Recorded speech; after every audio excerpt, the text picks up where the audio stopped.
el tema de hoy es esa frase: no te olvides. Gracias.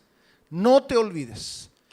Quiero que busquen el pasaje, por favor, no se logra ver desde atrás. Deuteronomio 8. Deuteronomio capítulo 8. Este pasaje está en un contexto bien definido.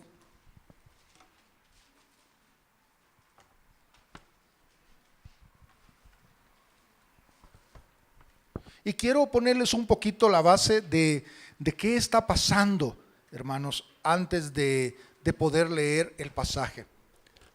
Israel, como ustedes saben, había atravesado, ¿verdad?, toda una etapa difícil, compleja, cuando ellos llegan a Cades Barnea, que era un lugar que estaba justo allí en la frontera de aquella tierra que fluía leche y miel. Y recuerdan que la historia bíblica nos menciona que 12 espías se fueron a la tierra para reconocerla. ¿Y qué es lo que pasó? Volvieron todos los espías. ¿Y recuerdan qué es lo que dijeron? Bueno, estaban de acuerdo que era verdaderamente una tierra que fluía leche y miel. Era excelente, de tal grado que trajeron un ramo, ¿verdad?, un racimo de uvas, que lo dice la Biblia que tenían que llevarlo entre 2 personas.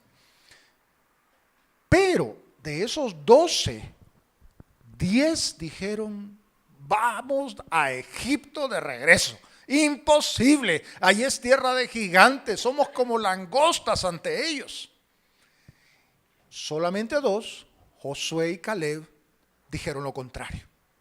Y la Biblia nos explica que a partir de ese momento Dios juzga a su pueblo Israel. Y durante 40 años el pueblo de Israel estuvo en el desierto. Y ahí pues hay muchas historias tremendas, viendo pues la provisión de Dios, pero viendo también la desobediencia del pueblo. Todo ese aprendizaje llegó al pueblo de Israel, pero llegan a un punto en donde van por fin a llegar a la tierra prometida, solo que por el otro lado, cruzando el río Jordán. En esas circunstancias, Dios les habla a través de Moisés y les dice lo que vamos a leer ahora mismo. ¿De acuerdo? En otras palabras, es como una prevención que le está haciendo Moisés al pueblo antes de entrar a la tierra. Vamos a la lectura de este hermoso capítulo 8 de Deuteronomio. Cuidaréis de poner por obra todo mandamiento que yo os ordeno hoy, para que viváis y seáis multiplicados y entréis y poseáis la tierra que Jehová prometió con juramento a vuestros padres. Y te acordarás de todo el camino por donde te ha traído Jehová tu Dios estos 40 años en el desierto. Paro un momentito, hermanos. Su atención aquí.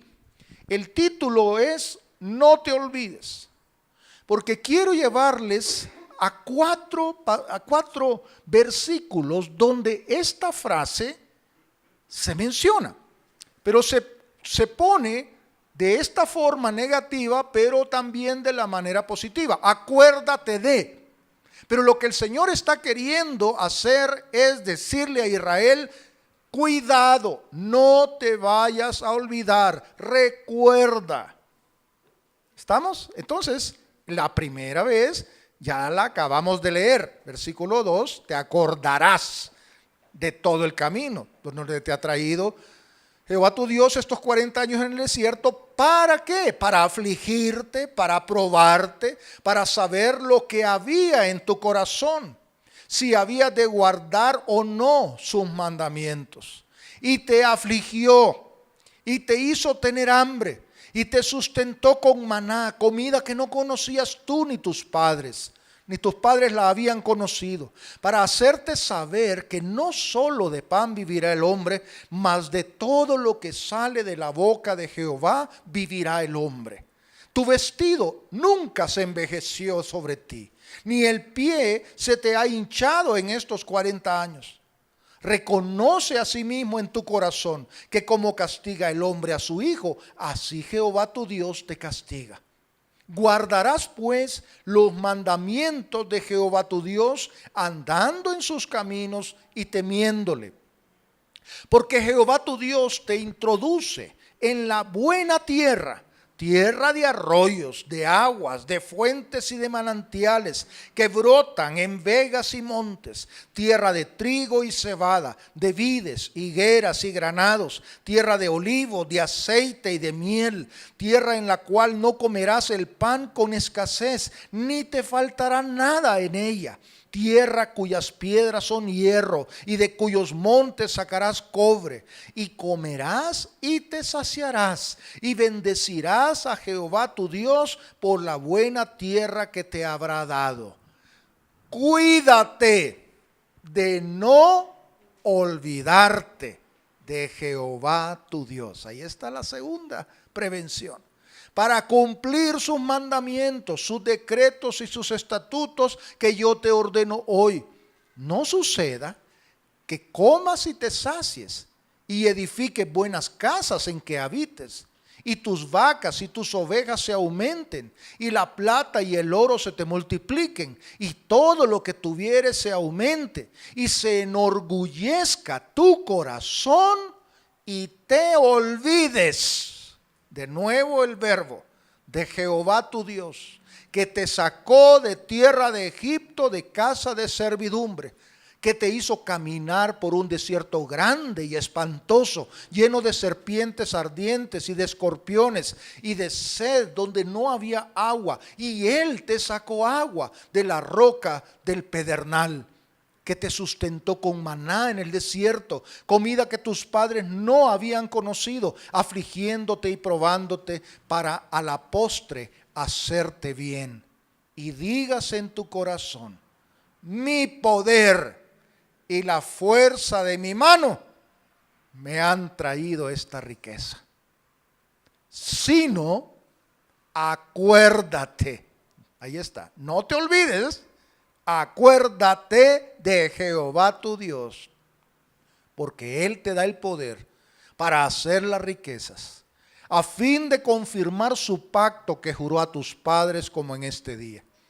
Mas si llegares a olvidarte de Jehová tu Dios, y anduvieres en pos de dioses ajenos, y les sirvieres, y a ellos te inclinares, yo lo afirmo hoy contra vosotros, que de cierto pereceréis, como las naciones que Jehová destruirá delante de vosotros, así pereceréis, por cuanto no habréis atendido a la voz de Jehová vuestro Dios. Tremendo pasaje, mis amados. Y fíjense que esa palabra, ese verbo olvidarse, recordarse, es tan pertinente para nuestros días.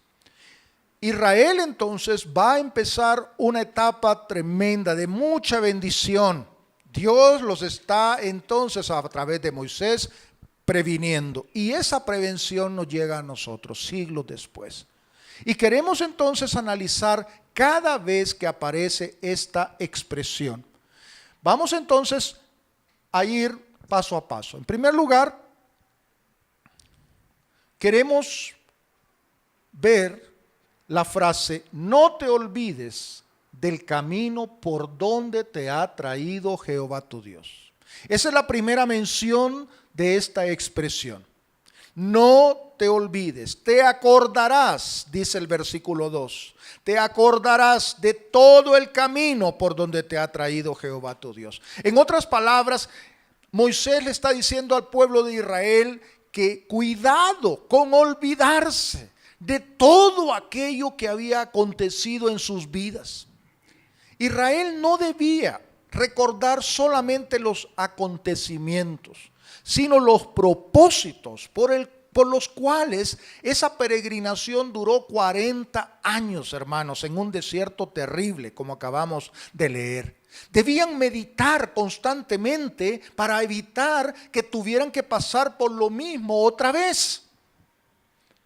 Israel había madurado, Ellos estaban llegando a otra etapa de su historia como nación, estaban a punto, ahora sí, de cruzar el Jordán, de conquistar la tierra, y el desierto había sido su escuela.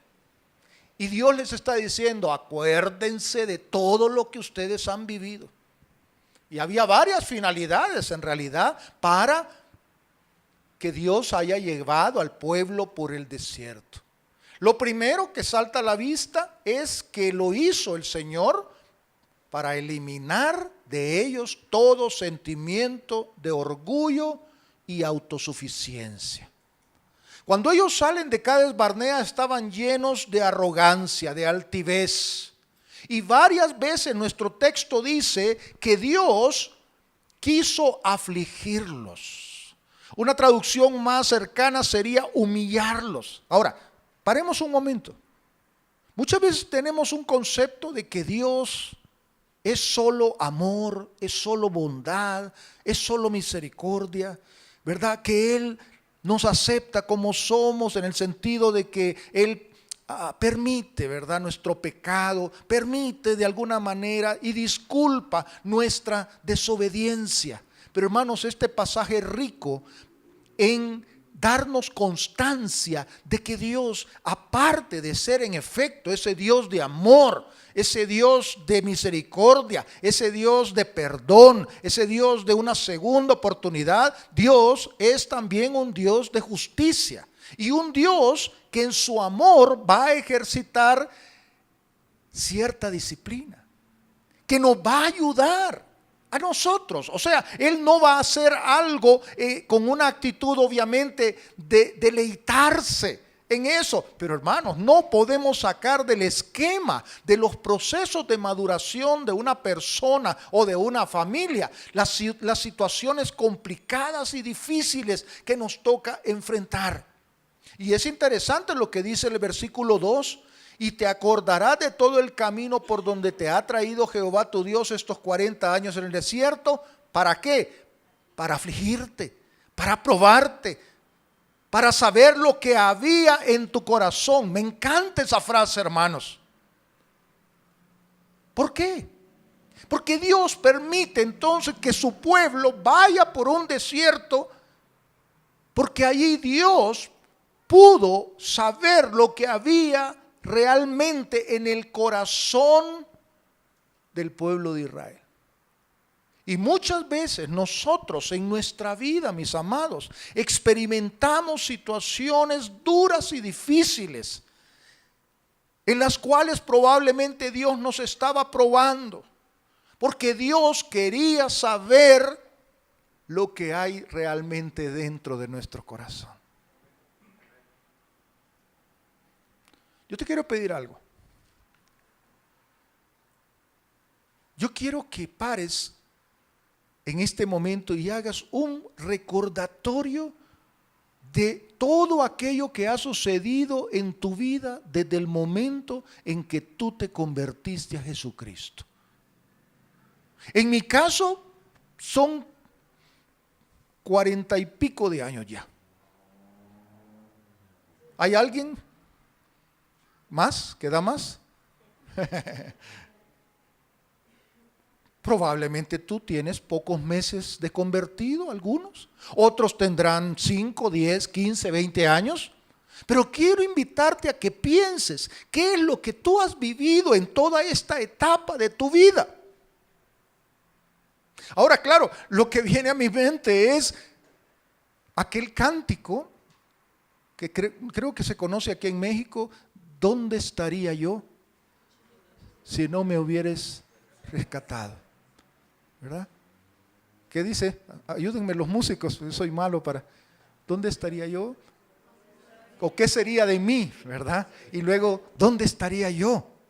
Y me he puesto a pensar, ¿dónde estaría yo ahora? Pregúntate eso, ¿dónde estarías tú? Si el Señor Jesús no se hubiera atravesado en tu camino y te hubiera salvado, perdonado, y sobre todo, ¿dónde estarías si Dios no te hubiera dado las oportunidades para madurar, para enfrentar situaciones difíciles en el desierto de la vida? Todos hemos tenido que enfrentar situaciones duras. Para nosotros, Patricia, y para mí, creo que una de las etapas más complejas fue cuando a ella le diagnosticaron cáncer de mama.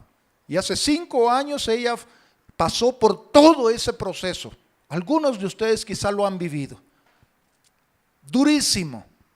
Y yo recuerdo, ¿verdad? Yo soy vulnerable a esto, que hubo un momento cuando recibimos el diagnóstico, yo me enojé con el Señor, ¿verdad? Y le dije, ¿cómo es posible, Señor? Yo llevo años sirviéndote y mira cómo me pagas, Señor. Como diciendo, eres mala paga, Señor.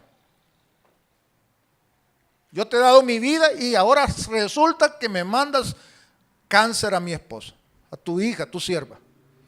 Claro, luego le pedí perdón, hermano.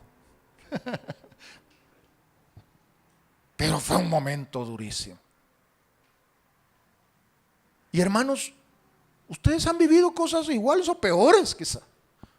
Accidentes, enfermedades, divorcios, situaciones con los hijos, cosas complejas, que te han despedido del trabajo, has tenido que pasar tremendos momentos, ¿verdad? Donde no has podido sostener a tu familia como tú quisieras. Cualquier situación de ese tipo, quiero en esta mañana decirte, no te olvides de eso. Porque en medio de esas situaciones, muchas veces Dios se manifiesta de una manera poderosa. Porque Dios ha querido saber lo que hay en mi corazón y en el tuyo. Y qué bendición darnos cuenta de esto.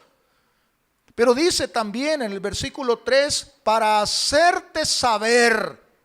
O sea, te pasé por todo ese desierto para hacerte saber que no solo de pan vivirá el hombre, mas de todo lo que sale de la boca de Jehová vivirá el hombre. Captemos lo que Dios nos quiere decir en este tema. Dios lleva a Israel y aquí le está diciendo, mira, no quiero que te olvides del maná que te di.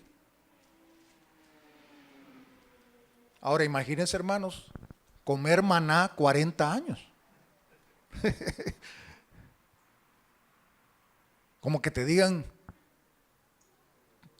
frijoles mañana, tarde y noche. Solo frijolitos. Nada de tortilla, ni nada de chilito, ni nada de nada.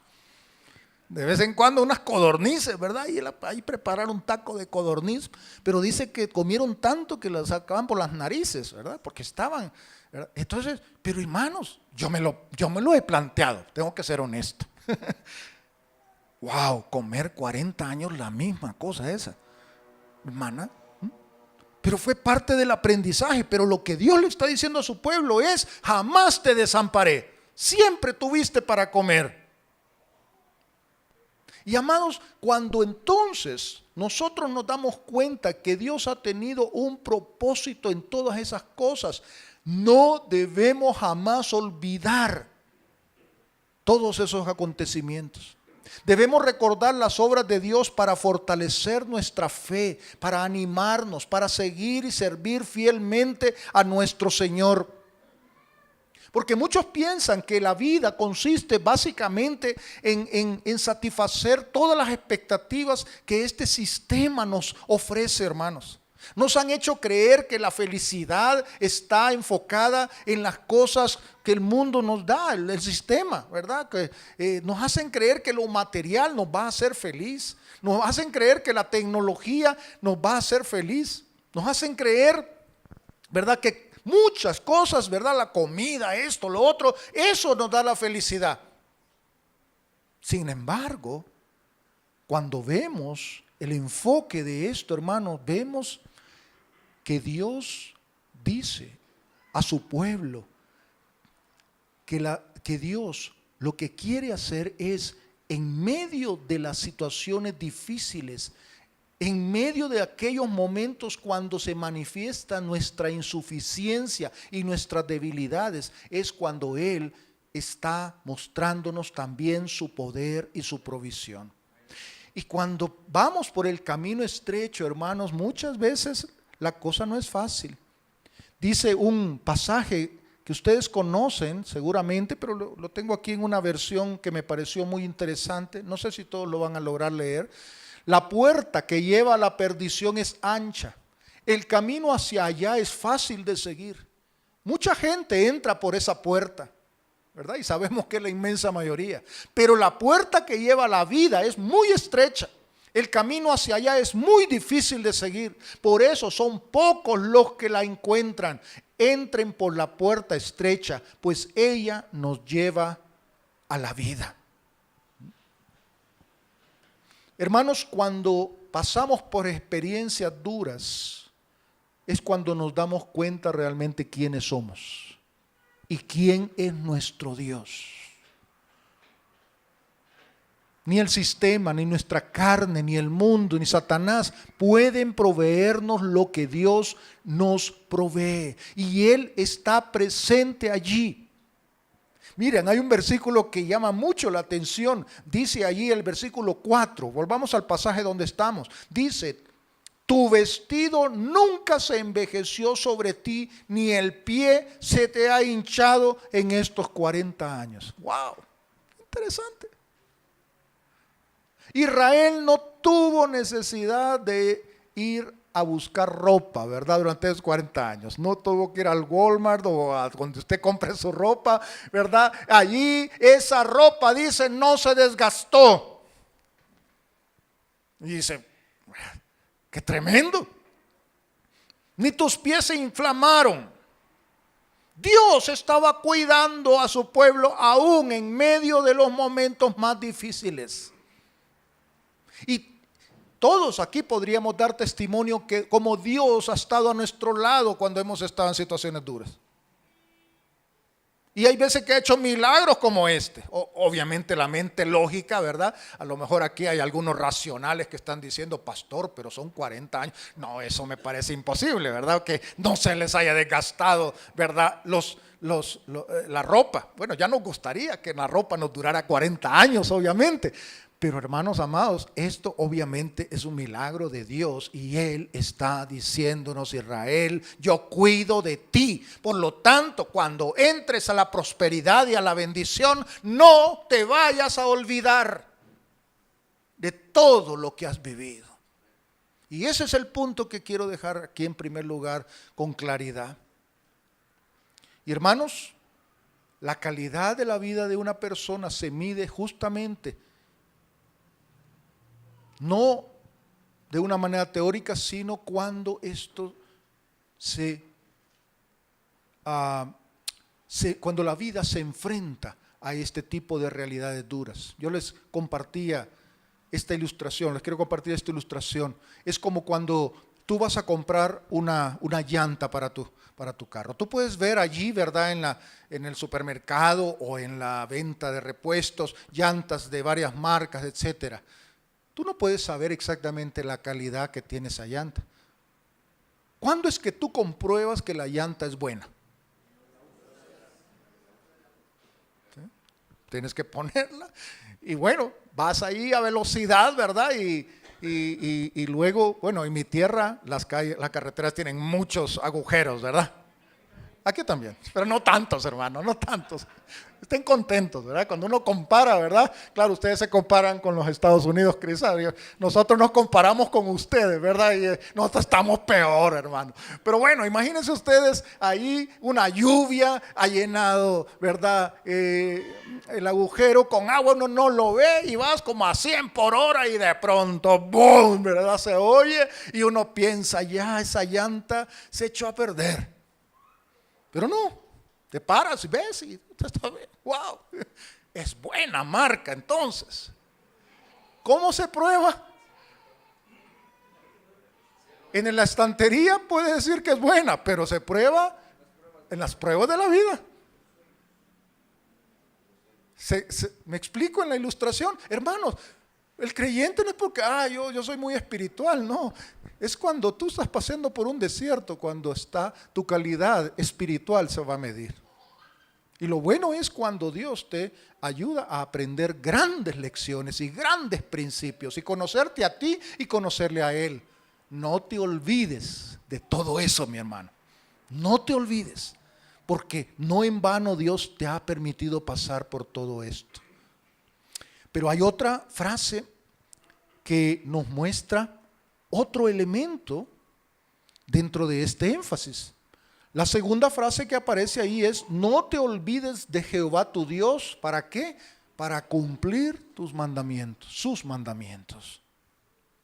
Dice versículo 6, guardarás pues los mandamientos, gracias, de Jehová tu Dios, andando en sus caminos y temiéndole. Y luego añade, fíjese lo que dice el versículo 11.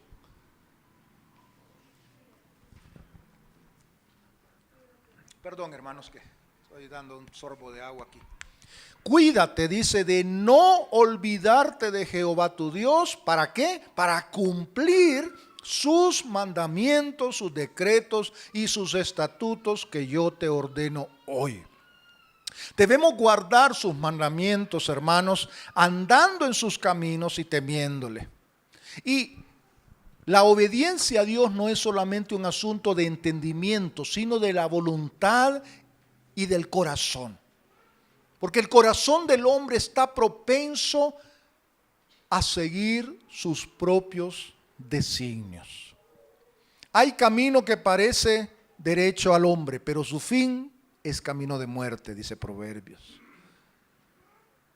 Y hermanos, en los versículos 7 al 10 se describe, ¿verdad?, la prosperidad del Señor que le esperaba a Israel. Mire, la descripción es tremenda. Claro, nosotros no vivimos en una sociedad agrícola, pero algunos probablemente, ¿verdad?, recuerdan sus años de infancia, ¿verdad?, creciendo en la provincia, creciendo en una finca. Yo recuerdo mis años de niño, mis padres tenían una finca, no llegué a vivir allí, pero recuerdo, hermanos, los animales, recuerdo las, ¿verdad?, ahí se producía todo y la abundancia. Ahí no había necesidad de ir al supermercado, ¿verdad? Ahí estaban las gallinas, ahí estaban los cerdos, ahí estaba la milpa, se dice milpa aquí, la milpa, los frijoles, todo. Y Dios le está diciendo a Israel: Israel, vas a entrar a una tierra de abundancia. Ahora, ojo, piensen, 40 años en un desierto de privaciones, de pronto entran, conquistan y tienen casa gratis. Porque eso es lo que pasaba, conquistaban y entonces las casas que habían quedado ya abandonadas, esta está bien bonita, esta va a ser mía. Ya tenían casa, no la habían construido ellos. Y de pronto todos los animales ahí que habían quedado, esos son míos, ¿verdad? Y vacas y ovejas y de todo allí, y los olivares y las vides y todo aquello. De pronto iban a ver la bendición material. En medio de eso le dice Dios: no se olviden de guardar los mandamientos y preceptos. Esa es tremenda lección. Porque muchas veces, hermanos, los creyentes, cuando Dios empieza a bendecirnos, cuando Dios empieza a mostrarnos esa prosperidad en el buen sentido, porque ahora se predica de una teología de la prosperidad que para mí es una herejía. Hermanos, cuando hablamos de bendición y prosperidad, el grave peligro es que se nos olvide todos aquellos principios morales y éticos, aquellos preceptos que nos han dado una vida nueva y diferente, aquellos principios que nos han ayudado quizá a fundamentar nuestra familia sobre esos principios eternos, aquellas cosas que han permitido que nuestros hijos crezcan temiéndole y amando al Señor. Que por cierto tenemos 2 hijos, ¿verdad? Luis David, que ya está casado y nos ha dado 2 nietecitas. Soy abuelo ya también, somos abuelos, ¿verdad? Y luego Rebeca, ¿verdad? Y Felipe, él, el esposo de mi hija, es hermano de la esposa de mi hijo mayor. O sea que nosotros tenemos solo unos consuegros, solo uno. Gracias a Dios, suficiente. Nos vino en combo, ¿verdad? 2 en 1, porque 2 hermanos se casaron con otros 2. Entonces, hermanos, pues allí estamos. Pero esos hijos, y la gloria sea para Dios, aman al Señor y están siguiendo sus pasos. Hermanos, ¡Qué bendición! Y eso se logra, no hay grandes secretos, es aplicar los principios de la palabra. No olvidarnos cuando la bendición llega y entonces pensamos, ¿verdad?, que nosotros somos tan buena onda que ya Dios ya no lo necesitamos en nuestro esquema. Aquellas cosas y valores y principios que nos ayudaron en cierta etapa, ahora ya no son tan necesarios. Cuidado, no te olvides de guardar los mandamientos del Señor. Luego, hay otra ocasión que se repite la misma frase. No te olvides de Jehová cuando llegue la prosperidad. Y aquí es más específico, porque el Señor va a decirles claramente: no suceda, les dice versículo 12, que comas y te sacies y edifiques buenas casas en que habites, y tus vacas y tus ovejas se aumenten, y la plata y el oro se te multipliquen, y tengas plata en el banco, ¿verdad? Y todo lo que tuvieres se aumente, y se enorgullezca tu corazón y te olvides de Jehová tu Dios, que te sacó de la tierra de Egipto, de casas de servidumbre. Y digas, verso 17, esta es clave, y digas en tu corazón: mi poder y la fuerza de mi mano me han traído esta riqueza. Moisés les previene en el sentido de que las riquezas les apartaran de Dios. Porque el punto es este, hermanos: Dios va a bendecir y prosperar a todos aquellos que le aman y guardan sus mandamientos. Ese es un principio eterno. Dios va a ser generoso, como lo fue con Israel, si tú eres obediente a su ley.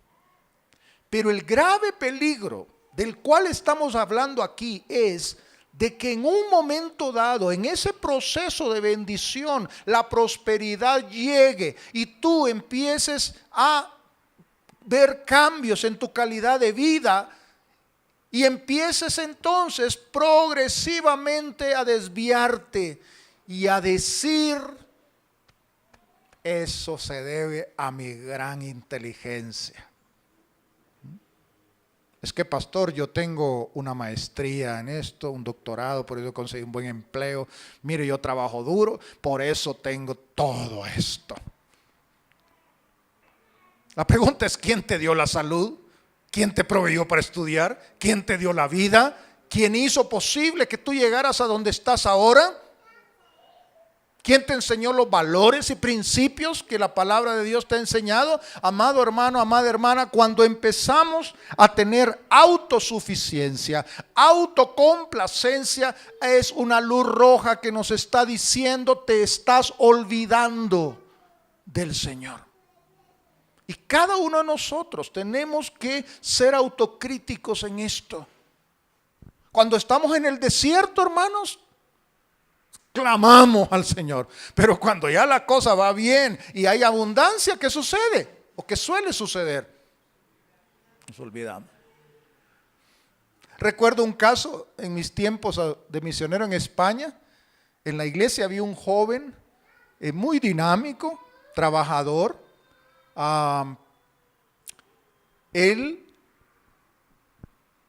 Bueno, no voy a contar los detalles. Estaba en la iglesia, no era de allí de la ciudad, había venido de fuera, pero aconteció que en una etapa de su vida, Vladimir, le decíamos Vladi, así de cariño, Vladi estaba en una situación extrema. Entonces, toda la iglesia, que éramos un pequeño grupo, ¿verdad? Ramiro habló de lo que yo pastoreé, ¿verdad?, en San Salvador, que es una iglesia grande, pero también pastoreé una iglesia de unos 50 personas. Y hermanos, toda la iglesia orando: Señor, dale un empleo a Vladi, Señor, ábrele una puerta a Vladi, etcétera. Bueno, el Señor contestó. Y la iglesia estaba feliz, porque Vladi encontró un trabajo. Y él en su sencillez, lo que encontró fue un trabajo en un supermercado. En aquella época, estoy hablando, ¿verdad?, de otras épocas, las señoras, las clientas iban al supermercado, hacían la compra y el supermercado se encargaba de llevarle la compra hasta su casa. Porque en España muchísima gente vive en edificios y algunos son muy altos. Entonces, el supermercado le pagaba a Vladi un salario y luego él llevaba las bolsas y cajas hasta la puerta de la casa. Pero ¿saben lo que empezó a suceder? ¿Qué creen que hacían las señoras cuando ya Vladi llegaba y él era muy amable? A propina. Y empezó a ir bien la cosa. ¿Qué creen que pasó después de unos meses cuando Vladi empezó a trabajar? Sí, ya no llegaba al culto ni nada, ¿verdad? ¿Por qué? Porque decía, no, si los domingos es mi mejor día, dice, porque claro, la gente hacía la compra el fin de semana, y entonces empezó a olvidarse. La bendición Dios se la había dado. Claro, estamos hablando de un empleo sencillo, pero el principio es el mismo, hermanos. Muchas veces los creyentes, cuando ya viene la prosperidad, la bonanza, la bendición, empezamos a cambiar nuestras prioridades y nos empezamos a olvidar de quién es el que nos ha dado esa bendición. Y ese peligro no está solo para aquellos que puedan tener ciertas ¿cómo se llama? Cierto nivel social o ciertos ingresos, ¿verdad?, muy grandes. Esto se da, hermano, para toda persona, sea de un nivel social bajo o medio o alto. La cuestión aquí es que el peligro existe para todos. Y hay un texto que también ustedes conocen bien, pero me gustó esta versión y por eso se la pongo. Pero los que solo piensan en ser ricos caen en la tentación como en una trampa. Son tentados a hacer cosas tontas y perjudiciales que terminan por destruirlos totalmente. Porque todos los males comienzan cuando solo se piensa en el dinero. La Reina Valera dice, amor al dinero. Por el deseo de amontonarlo, el dinero, muchos se olvidaron de obedecer a Dios y acabaron por tener muchos problemas y sufrimientos. Esa es la prevención que Moisés le está haciendo al pueblo de Israel. Cuidado, porque cuando entres vas a ver prosperidad y allí vas a correr el grave peligro de olvidarte de tu Dios. Y vas a decir con orgullo y soberbia, yo soy el que ha logrado esta prosperidad. La pregunta es, ¿estamos expuestos los creyentes a ese tipo de situaciones? Claro que sí. En la iglesia que yo pastoreé, hermanos, jóvenes preciosos que habían crecido en la iglesia, muchas veces hijos de creyentes que le dieron valores y principios, crecen, ¿verdad? Van a la mejor universidad, hacen algún posgrado, ¿verdad? Y ahí en la iglesia con sus amigos y de pronto ya no los vemos. ¿Y qué pasó con fulanito? ¿Y qué pasó con sutano? Y entonces, no, hermano, es que, ¿verdad? Ahora ya él se ha apartado del Señor. ¿Cómo? Si él era miembro fiel de aquí, si no creció aquí. Pero ¿qué sucedió? Cuando entró en ese campo, en ese mundo, hermanos, cambió sus prioridades. Y no digo que todos los casos, ojo, porque hay gente preciosa que ama al Señor y que es profesionista, exitoso, y Dios le bendice y están ahí fieles. Y gloria a Dios por esas personas. Pero también conozco del otro lado. Y la prevención es para esas personas que pueden correr el riesgo de equivocarse. Y terminamos con la cuarta mención que se hace de esta expresión. No te olvides de Jehová para andar en pos de dioses ajenos.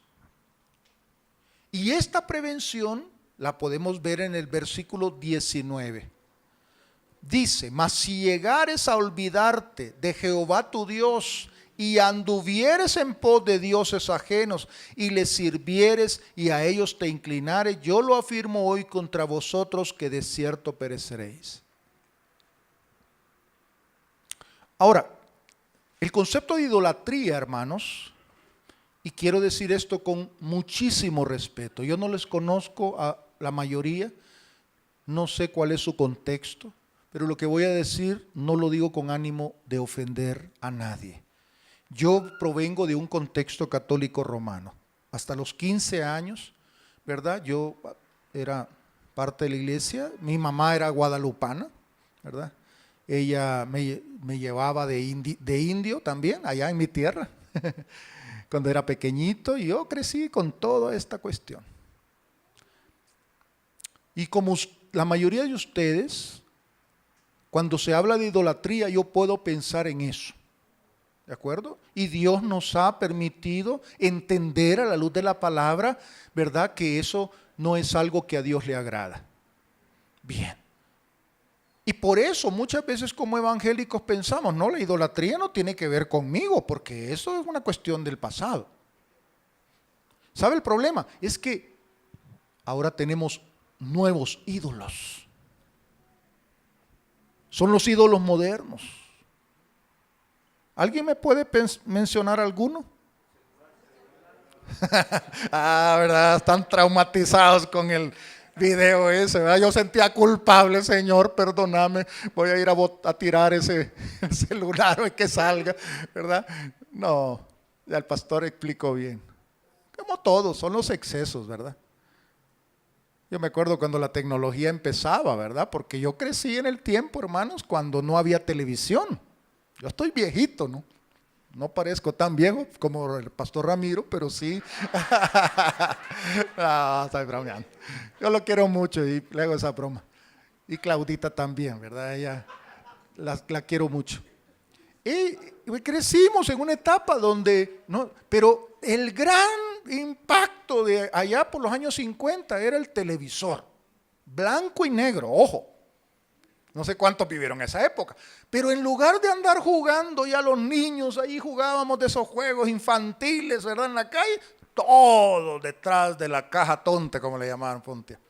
Y todo el montón de niños, toda la cuestión era qué familia había logrado comprar un televisor, porque allí nos reuníamos todos, ¿verdad? Y había lugares donde se pagaba, ¿verdad? Normalmente era una tienda de barrio, ¿verdad? Que allí lo habían comprado y entonces era el negocio, ¿verdad? Uno daba, no recuerdo cuánto, pero ahí estaba, 20 centavos, ¿verdad? Usted vivió eso también.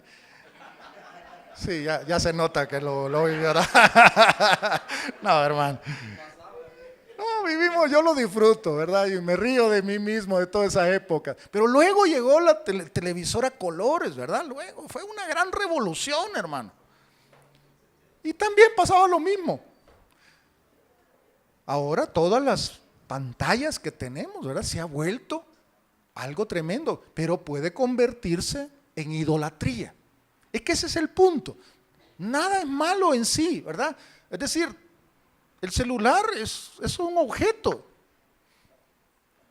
pero el tema es cómo usamos y cómo puede volverse un ídolo en nuestra vida.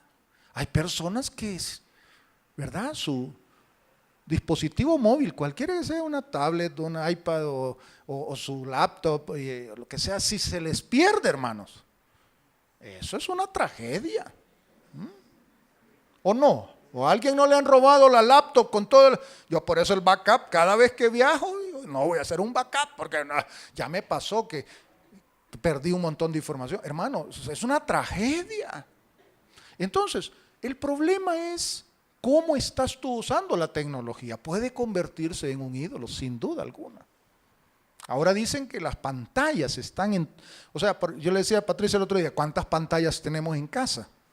Tenemos 2 televisores. Luego tenemos 2 computadoras, 4, 2 celulares, 6, y yo tengo un iPad que me regalaron, 7 pantallas.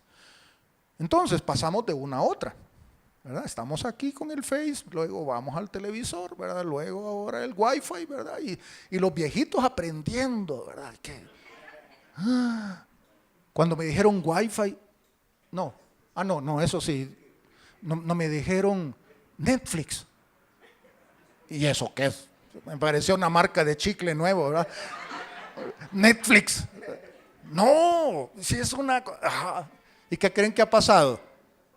Ya tengo Netflix en casa. No, está bonito, pero la cuestión es, yo no me voy a pasar todo el día viendo las series. ¿Qué otra cosa se puede volver idolatría? Trabajo, la escuela, sí, la novia, el novio, los jóvenes. Exactamente, ese es el punto. Aquello que le quita el primer lugar a Dios. Y es peligroso, el deporte. ¿Verdad? Aquí los aficionados al fútbol. Algunos hablan mejor de la América o de las Chivas, ¿verdad? Hablan con tanta pasión y entusiasmo. Cuando les dicen de ir a evangelizar y hablar de Jesús, ay, ¿verdad? Estoy muy ocupado, ¿verdad? No tengo tiempo. Pero si le dicen que van a ir a ver un partido, ¿verdad? Ahí estamos. O aquellos que nos gusta el fútbol español, ¿verdad? Algunos, ¿verdad? Messi, ¿verdad? Los del Barça. Ahí tienen casi un altar al Messi. ¿verdad? Yo como soy del Real Madrid, tengo Cristiano Ronaldo. Pues sí, si es cristiano, hermanos, tengo que... Pues sí.